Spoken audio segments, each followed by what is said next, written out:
مولاي صل وسلم دائما أبدا على حبيبك خير الخلق كلهم مولاي صل وسلم دائما أبدا على حبيبك خير الخلق كلهم محمد سيد الكونين والثقلين محمد اعوذ باللہ من الشیطان اللعین الرجیم بسم اللہ الرحمن الرحیم الحمد للہ رب العالمین والصلاة والسلام علی اشرف الانبیاء والمرسلین اما بعد فقد قال رسول اللہ صلی اللہ علیہ وآلہ وسلم ومن وصل فیہ رحمہ وصل اللہ برحمتہ یوم لقاء ومن قطع فیہ رحمہ قطع اللہ عنہ رحمتہ یوم لقاء۔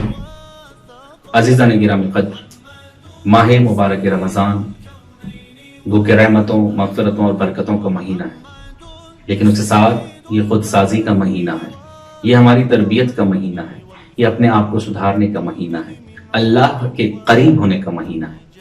عزیزان گرامی قدر، کیونکہ خود سازی کا مہینہ ہے، اپنے آپ کو نکھارنے کا مہینہ ہے، لہٰذا اس مہینے کی مناسبت سے آج کے دن جس حدیث کا انتخاب کیا، جس میں پیغمبر اکرم صلی اللہ علیہ وسلم فرماتے ہیں کہ جس نے صلہ رحم کیا پروردگار قیامت کے دن اس کے اوپر اپنی رحمت نازل فرمائے، اور جس نے قطع رحم کیا پروردگار عالم اس دن جس دن کوئی کسی کا نہیں ہوگا اس سے اپنی رحمت کو ہٹا دے گا۔ عزیزان گرامی قدر، گو کہ ایک چھوٹی سی حدیث ہے لیکن اس کے اندر بہت سے معنی پوشیدہ ہیں کہ اللہ کے پاک نبی کیا فرما رہے ہیں۔ اصل میں سب سے پہلے تو ہمیں اس بات کو سمجھنا چاہیے کہ صلہ رحم سے کیا مراد ہے۔ صلہ رحم سے مراد وہ رشتہ دار جن سے ہمارا خون کا رشتہ ہے، خونی تعلق ہے، جس نے ان کے ساتھ قطع تعلق کیا پروردگار قیامت کے دن اپنی رحمت کو قطع کر دے گا۔ عزیزان گرامی، یہ آج ہم جو زندگی گزار رہے ہیں، یا ہماری زندگی ایک مسلم بینگ اے مسلم، ایک مسلمان ہونے کے ناطے سے، ایک مومن ہونے کے ناطے سے، ایک علی کا چاہنے والے کی حیثیت سے ہم جو زندگی گزار رہے ہیں، یہ مکمل طور پر تیاری ہے اس دن کی جس دن کوئی کسی کا نہیں ہو۔ پروردگار عالم نے انسان کو جس طرح پیدا کیا اس میں انسان ایک دوسرے کے ساتھ ایک تعلق رکھتا ہے، محبت رکھتا ہے، لیکن سب سے زیادہ محبت انسان سے انسان کی ماں کرتی ہے۔ لیکن وہ دن ایسا دن ہوگا کہ جب ماں اپنی اولاد کو نہیں پہچانے، اس دن سب کو اپنی فکر ہوگی۔ اور پھر نبی فرماتے ہیں کہ اگر اس دن کے لیے رحمت چاہیے تو اپنے خون کے رشتہ داروں سے قطع تعلق نہ کرو، ان سے تعلق بنائے رکھو، ان سے تعلق جوڑے رکھو۔ اگر اچھا نہیں لگتا، تعلقات بہت زیادہ خراب ہیں، تو کم از کم ایک دوسرے کو سلام کرو، تعلق ختم نہ کرو۔ یہ جو تعلق جوڑنے کی میں عرض کر رہا ہوں، یہ ایک حدیث میں ملتا ہے کہ جس کا تعلق اپنے خون کے رشتہ داروں سے اچھا ہے اس کی عمر دراز ہوتی، اور جو اپنے رشتہ داروں سے مسلسل قطع تعلق میں چل رہا ہے وہ جلدی مر جاتا ہے۔ زندگی کے لیے نہیں، تعلق بنانے کے لیے ایک دوسرے کے ساتھ اچھا رہیے۔ اور پھر ایک دفعہ امام جعفر صادق علیہ الصلوۃ والسلام کے پاس داؤد رقی یا داؤد بن کثیر رقی نامی ایک شخص آتا ہے، مدینہ میں مولا کی زیارت کرتا ہے۔ جیسے مولا کے پاس آتا ہے، ابھی داؤد کچھ کہتا نہیں ہے، داؤد نے ابھی کوئی بات نہیں کی۔ مولا فرماتے ہیں کچھ سنو گے؟ عرض کرتا ہے جی مولا فرمائیے۔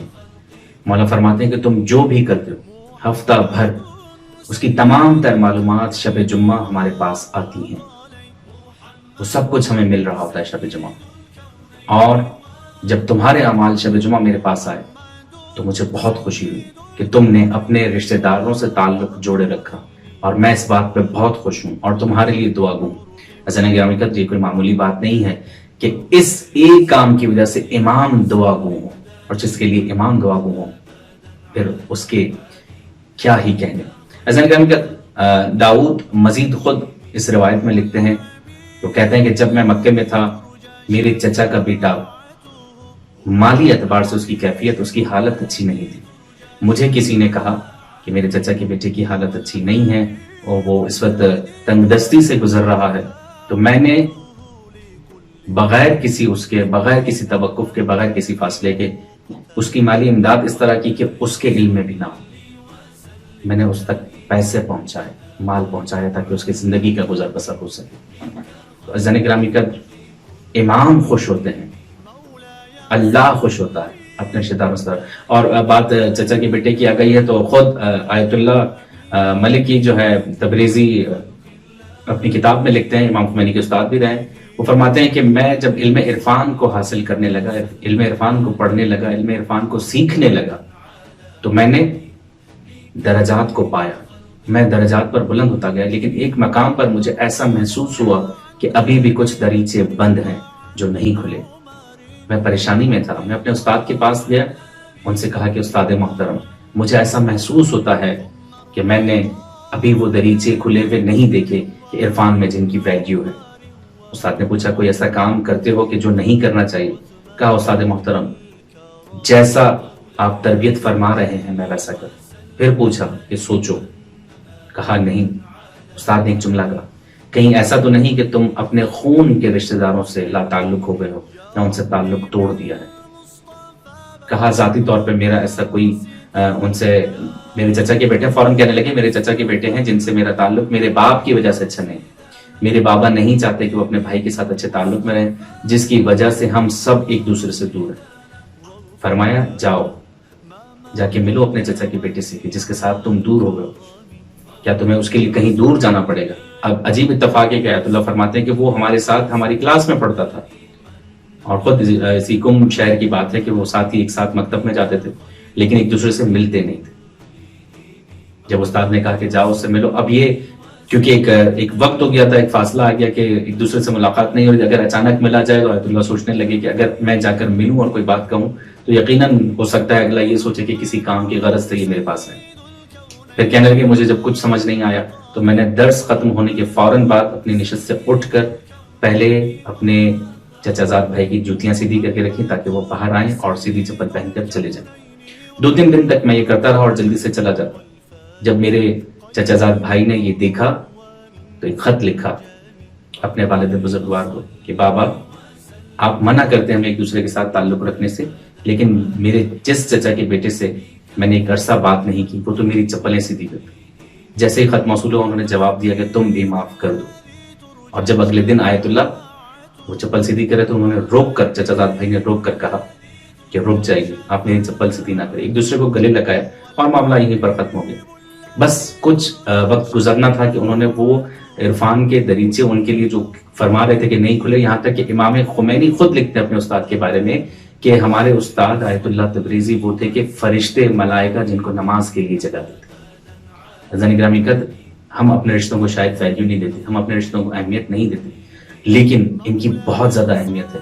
یہ رشتے بار بار نہیں ملتے. اللہ اکبر.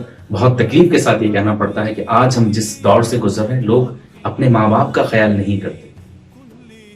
جب نوجوانوں کی شادیاں ہو جاتی ہیں تو بوڑھے ماں باپ کو گھر سے بے دخل کر دیتے. وہ ماں باپ جنہوں نے ساری رات جاگ کر زندگی اپنی لٹا دی، ماں نے ساری رات بھر جاگ جاگ کر اپنے بچوں کو سنبھالا، باپ نے اپنا پورا دن اپنے بچوں کی اچھی زندگی کے لیے صرف کر دیا، محنت مزدوری کرتا. بچے بڑے ہوتے ہیں، کسی مقام پر پہنچ جاتے ہیں، اپنے ماں باپ کو بے دخل کر دیتے ہیں. ایک دفعہ ایک شخص پیغمبر اکرم صلی اللہ علیہ وسلم کے پاس آیا، کہتا یا رسول اللہ میں نے 7 مرتبہ پیدل اپنی ماں کو کندھے پر بٹھا کر حج کروایا، پیدل اور کندھے پر بٹھا کر، کیا میں نے اپنی ماں کا حق ادا کر دیا؟ صلہ رحمی کی بات ہو رہی، لیکن یہ تو ماں ہے، پہلا رشتہ ہے کہ جس کی زحمتوں سے ہم دنیا میں ہیں، جس کے خون سے ہمارا وجود تشکیل میں ہے. عزیزان گرامی قدر، کیا میں نے ماں کا حق ادا کیا؟ پیغمبر نے اسے کوئی جواب نہیں دیا. ایک دفعہ پھر اس نے پوچھا یا رسول اللہ کیا میں نے اپنی ماں کا حق ادا کیا؟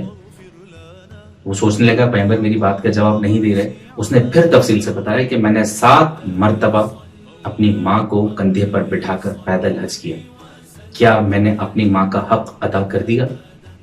پیغمبر نے فرمایا کہ جب تم رات کو ایک مرتبہ سردی کے موسم میں سردی کی وجہ سے تم نے اپنا بستر گیلا کر دیا تھا، اس وقت تمہاری ماں نے تمہیں سوکھی جگہ پر یا اپنی جگہ پر سلا کر تمہاری ٹھنڈی یا گیلی جگہ پر خود سو گئی، تم نے اس رات کا حق بھی ادا نہیں کیا ہوگا.